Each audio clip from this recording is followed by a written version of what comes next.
Oi, sou eu de novo. O que estava ruim ficou ainda pior. Nos últimos dias veio à tona um dos maiores escândalos envolvendo aposentados e pensionistas do INSS. O rombo, segundo levantamentos, ultrapassa a casa de 6 bilhões de reais. 4 milhões de idosos roubados e a maioria das vítimas do Norte e Nordeste. Mas isso todo mundo já sabe. O que eles não te contaram é que o escândalo atual era de 6 bilhões. Hoje, com um novo relatório da CGU, mostrou que só em 2023, 35 mil reclamaram de fraude e o valor movimentado, 90 bilhões. 90 bilhões. Nós estamos diante do maior escândalo de corrupção da história do nosso país. E o golpe era o seguinte: aposentados eram filiados sem consentimento, tinham valores descontados direto do contra-cheque ou faziam empréstimos que eles nunca pediram. E daí, quando reclamavam, nada acontecia. Estamos falando do desvio de valores bilionários de pessoas doentes e idosas. Dinheiro que deveria estar no bolso de quem trabalhou a vida inteira e hoje depende da aposentadoria para viver. E é claro, vão espalhar a narrativa de que tudo começou no governo anterior. E já percebeu que no governo passado tudo era culpa só do presidente. E nesse governo nada é culpa do presidente? Mas olha só que interessante. As investigações mostraram que os descontos irregulares já vinham sendo praticados há anos. O que levou o governo Bolsonaro, em 2019, a apresentar a medida provisória 871, justamente para combater esse tipo de fraude em descontos. Ele obrigava os sindicatos e associações a comprovarem, a cada 2 anos, que o aposentado realmente estava autorizando aquele desconto. Adivinha quem ficou contra? Acertou, a esquerda. Como não bastasse, em 2022, com votos da esquerda, eles derrubaram essa lei. E o que será que aconteceu nos próximos anos? Bingo! Foi exatamente depois de derrubar esse mecanismo de proteção contra as fraudes que houve esse aumento absurdo de descontos indevidos. Ou no português claro, aumento absurdo de roubo contra idosos. Desenhando porque eu sei que tem gente que só entende assim. 2019, Bolsonaro faz lei para proteger esses idosos de fraudes. 2022, esquerda derruba essa lei no Congresso. 2023 e 2024, explosão de fraudes. E ainda tem gente surpresa com isso. Não foi o Alckmin que disse: o ladrão quer voltar à cena do crime. E de fato voltou. Desde o início do governo Lula, representantes dos ministérios da Previdência participaram de pelo menos 15 reuniões com entidades que hoje estão sendo investigadas. Inclusive, o próprio ministro Carlos Lupe e o ex-presidente do INSS, Alessandro Stefanuto, estiveram em 8 dessas reuniões.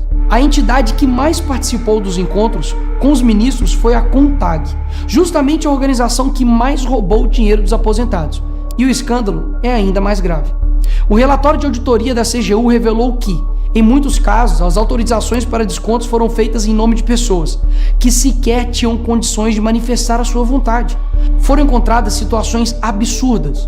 Pessoas com deficiência grave, impossibilitadas de assinar qualquer documento, indígenas que vivem em aldeias remotas e não sabem ler ou escrever, e até aposentados que nem moram no Brasil. Roubar alguém já é terrível, mas roubar pessoas nessa situação é ter a certeza de que nada vai acontecer com você.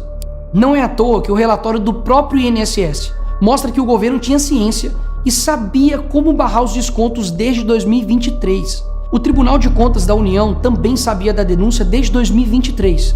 Desde essa época, poderia ter ajudado as pessoas que foram vítimas, mas o julgamento ficou parado por mais de 1 ano, por um ministro do TCU indicado por Lula. E o sindicato investigado era do irmão do Lula. E o filho do Lewandowski, ministro do Lula, advoga para outra entidade acusada de fraude do INSS. É o país das coincidências. Ou seja, reuniram com entidades investigadas, foram avisados, confessaram que sabia e ignoraram. Fingiram que não viram. Agora, com a pressão do escândalo, o governo Lula trocou o ministro e só. Nenhuma consequência para ele. Engraçado, né? Se o pobre erra o CEP no cadastro, é fraude. Mas se o sistema desvia bilhões, é só trocar o responsável. O mesmo responsável que em 2011 também foi trocado pela Dilma por corrupção no seu ministério. Isso mesmo. Lula escolheu Carlos Lupe, um cara com histórico de corrupção para cuidar do dinheiro de idosos e doentes. E depois de 14 anos ele volta e cai de novo da mesma forma. Tudo isso está acontecendo e sabe qual é a solução do governo? O INSS usará o dinheiro do povo e devolverá o dinheiro aos aposentados e pensionistas. Traduzindo, as vítimas vão ressarcir o prejuízo das vítimas. E os criminosos, Nicolas, seguirão livres, sem punições. Que bela democracia. Eles roubam e quando a gente descobre, eles mandam a conta pro povo brasileiro pagar. Assim fica fácil roubar. É o crime perfeito. Tá, Nicolas, mas o que vocês estão fazendo contra isso? Eu e a oposição apresentamos um projeto de lei para proibir definitivamente esse tipo de desconto automático no INSS. E mais, preciso da sua ajuda para poder pedir para instalar a CPI dos roubos dos aposentados. E será lá nessa comissão que vamos investigar mais a fundo e poder colocar na cadeia quem foi responsável por isso. E aí sim, fazer com que eles devolvam esse dinheiro, não que você pague essa conta. Vá até a rede social do Hugo Mota e Davi Alcolumbre e peça para que essa comissão seja instalada. E por fim, vá urgente ao seu banco ou veja o extrato na sua conta pelo celular e veja se há algum desconto indevido. Só assim, você saberá que está sendo roubado ou não e peça o cancelamento imediato desse roubo. E sim, o tempo passa rápido. Eu sei que muitos não pensam no futuro, mas um dia ele chegará. E que nesse dia tenhamos feito algo para chegar aqui diferente do que estamos vivendo agora. Ninguém aguenta mais um país que só desanima a gente a cada notícia. Mas para chegar aqui diferente, a gente precisa fazer algo diferente agora. Porque o partido que prometeu cuidar do povo, um presidente que se colocou como o pai dos pobres, acabou explorando quem eles mais juraram defender. Mas eles só chegaram lá porque muitos acreditaram neles. E até quando? Porque quando chegar aqui, talvez seja tarde demais para mudar o Brasil.